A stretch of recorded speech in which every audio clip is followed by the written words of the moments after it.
Shalom,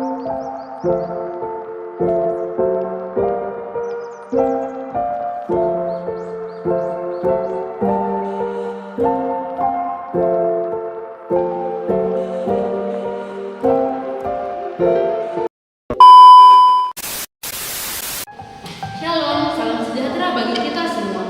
Video ini adalah tugas presentasi beberapa prinsip umum dalam menafsirkan Alkitab yang sudah kami pelajari dalam mata kuliah hermeneutika Perjanjian Baru dengan dosen pengampu Dr. Baginda Sitompul MPDK.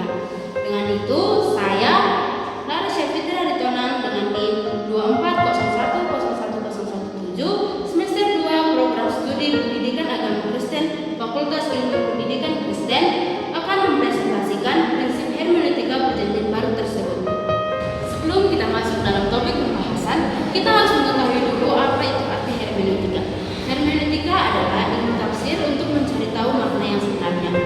Nah, prinsip-prinsip dalam menafsirkan Alkitab terbagi dalam 4 bagian. Yang pertama ada konteks. Konteks berasal dari dua kata, yaitu kon bersama-sama dan teks tersusun.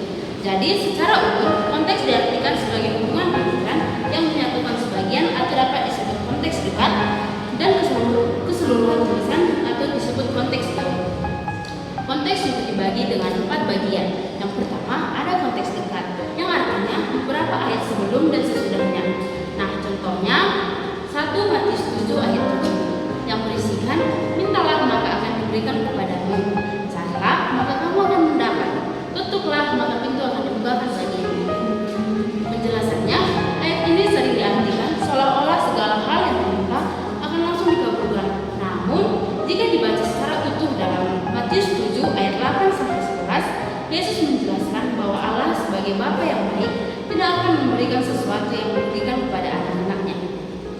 Contoh yang kedua dapat kita lihat dalam Yohanes 14 ayat 13 yang berbunyi, dan apapun yang kamu minta dalam namaku, aku akan melakukannya. Konteks dekatnya, mungkin ayat ini dipahami bahwa kita dapat meminta apa saja yang dan pasti diberi.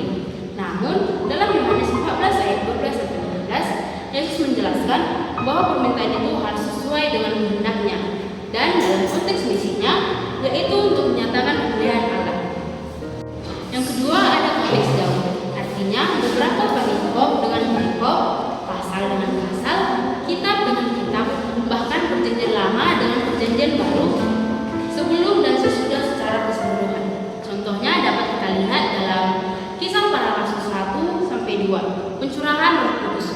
Konteks jauhnya dalam Kisah Para Rasul 1 ayat 8, Yesus berjanji bahwa murid-muridnya akan menerima kuasa setelah Roh Kudus turun. Hal ini terhubung langsung dengan pencurahan Roh Kudus dalam Kisah Para Rasul 2 ayat 1-4 yang terjadi pada hari Pentakosta. Keduanya saling menguatkan satu sama lain tentang pentingnya kuasa Roh Kudus dalam hidup orang percaya. Contoh keduanya dapat kita lihat dalam Matius 5-7, yaitu khotbah di bukit. Konteks jauhnya, khotbah di bukit Matius 5-7 mengajarkan prinsip-prinsip kerajaan Allah.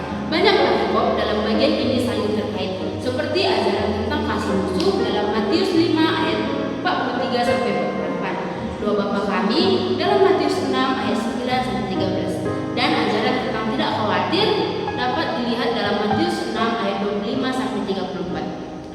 Jika kita tidak melihat hubungan antara pasal ini, kita bisa bilang makna dari ajaran keseluruhan Yesus tentang bagaimana hidup dalam kerajaan Allah. Yang ketiga ada konteks historis, yang artinya mengacu pada latar belakang sejarah saat teks itu ditulis. Contohnya, dari penjala ikan menjadi penjala manusia dapat kita lihat dalam Matius 4 ayat 18-22, Markus 1 ayat 16-20, Lukas 5 ayat 1-11. Danau Galilea adalah pusat aktivitas perikanan dan perdagangan. Petrus, Andreas, dan Yohanes adalah para nelayan yang menangkap ikan di danau tersebut. Dalam budaya Yahudi, ada istilah menjala sebagai lambang membawa orang kepada Tuhan. Yesus menggunakan perumpamaan ini agar mudah dipahami oleh para nelayan. Mereka sudah tahu bagaimana menangkap ikan, dan sekarang mereka akan belajar menangkap jiwa manusia bagi kerajaan Allah, yang dimana menjadi penjala manusia berarti pekerjaan yang sulit, yang harus membutuhkan kesabaran dan harus menggunakan strategi yang tepat.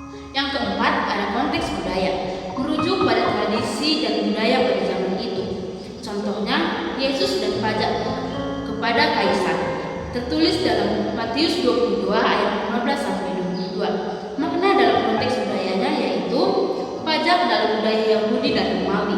Pada zaman Yesus, Yudea berada di bawah kekuasaan kekaisaran Romawi dan orang Yahudi diwajibkan membayar pajak kepada kaisar. Pajak ini sangat dibenci oleh banyak orang Yahudi karena mereka merasa ini adalah tanda perbudakan di bawah Romawi.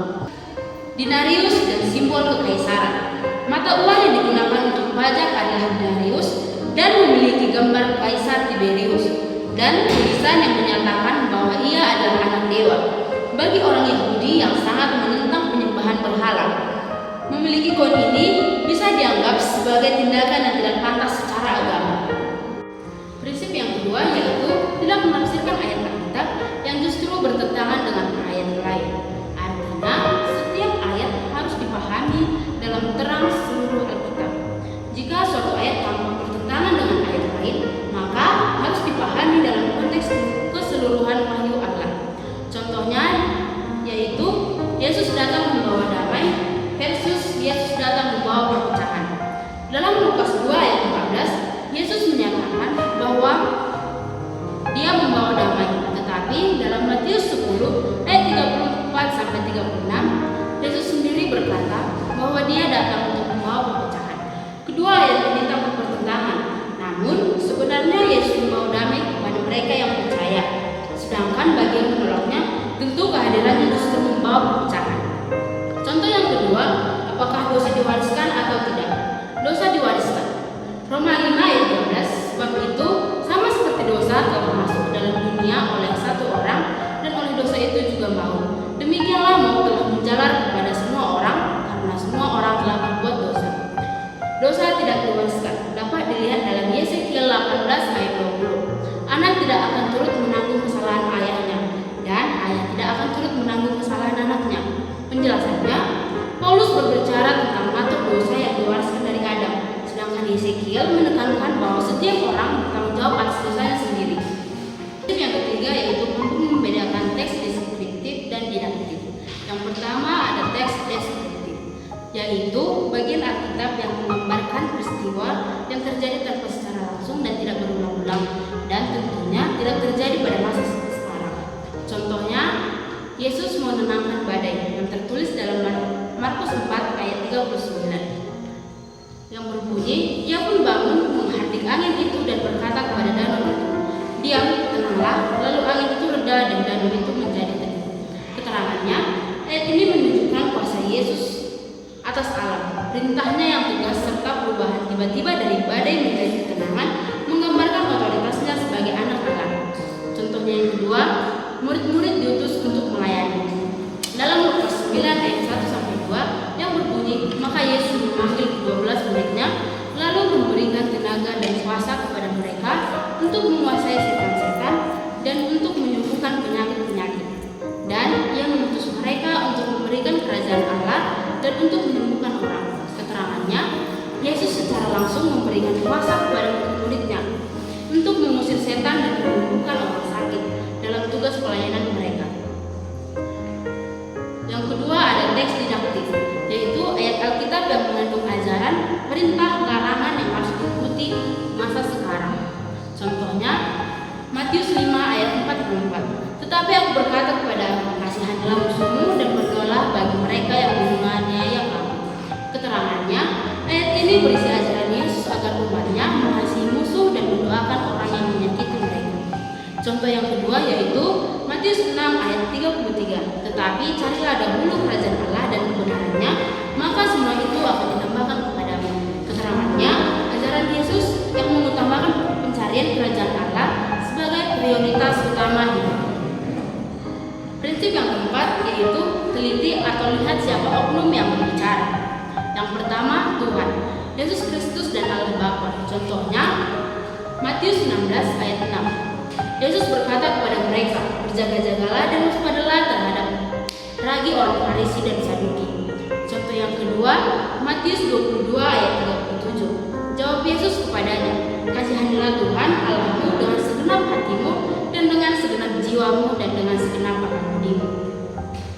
Yang kedua ada malaikat. Malaikat sering muncul dalam perjanjian baru untuk menyampaikan pesan Tuhan. Contohnya dalam Lukas 1 ayat 19 yang berbunyi, jawab malaikat itu kepadanya, "Akulah Gabriel yang melayani Allah, dan aku telah diutus untuk berbicara dengan engkau dan untuk menyampaikan kabar baik ini kepadamu." Contoh yang kedua dapat kita lihat dalam Lukas 2 ayat 10. Lalu kata malaikat itu kepada mereka, "Jangan takut, sebab sesungguhnya aku memberitakan kepadamu kesukaan besar untuk seluruh bangsa." Yang ketiga ada manusia yang bisa saja benar dan bisa saja salah. Contohnya dalam Yohanes 3 ayat 7 yang berbunyi, "Jawab Yohanes, tidak ada seorang pun yang dapat mengambil sesuatu bagi dirinya kalau tidak dikaruniakan kepadanya dari surga." Yang kedua Lukas 1 ayat 38, kata Maria, "Sesungguhnya aku ini adalah hamba Tuhan, jadilah padaku menurut perkataan itu." Lalu malaikat itu meninggalkan dia. Yang keempat ada setan. Contohnya Kisah Para Rasul 19 ayat 15 yang berbunyi, "Tetapi roh jahat itu menjawab, Yesus aku kenal dan Paulus aku ketahui, tetapi kamu, siapakah kamu?" Contoh yang kedua dalam Matius 4 ayat